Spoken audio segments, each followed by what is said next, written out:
একসময় এক গ্রামে এক ধনী ব্যবসায়ী ছিলেন, নাম তার বদ্রী। বদ্রীর ছিল বিশাল অট্টালিকা, দামি গাড়ি আর রাজ্যের সব সম্পদ। কিন্তু তার মনে কোনো শান্তি ছিল না। রাতে ঘুম হতো না, আর দিনে থাকত উদ্বেগ। বদ্রীর বাড়ির সামনেই থাকত এক ফকির। ফকিরের ছিল শুধু একটি ছেঁড়া কম্বল, একটি মাটির বাটি আর একটি লাঠি। সারাদিন সে গান গাইত আর প্রাণ খুলে হাসত। একদিন রাতে বদ্রী তার ধন সম্পদের চিন্তা করতে করতে ছাদে পায়চারি করছিলেন। তিনি দেখলেন, নিচে ফকিরটি আকাশের তারা দেখছে আর হাসছে। বদ্রী নিচে নেমে ফকিরকে জিজ্ঞেস করলেন, ফকির, আমি এই রাজ্যের সবচেয়ে ধনী মানুষ, তবুও আমি রাতে ঘুমাতে পারি না, শুধু চিন্তা করি। আর তোমার কিছুই নেই, তবুও তুমি এত হাসো কেন?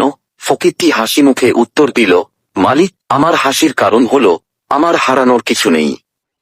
আমার সবথেকে বড় সম্পদ হলো আমার মন। যখন আমি ঘুমাই, তখন আমার মন বিশ্রাম নেয়।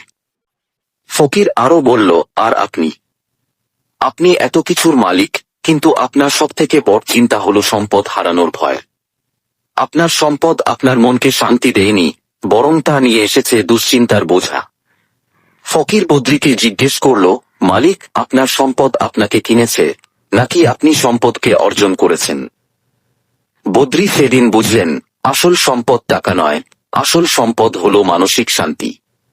যে সম্পদ আপনার হাসি কেড়ে নেয়, তা আসলে কোনো সম্পদই নয়। শিক্ষা: জীবনের আসল মূল্য আপনার ব্যাংকের ব্যালেন্সে নেই। আসল মূল্য লুকিয়ে আছে আপনার ভেতরের শান্তি, সন্তুষ্টি এবং হাসিতে।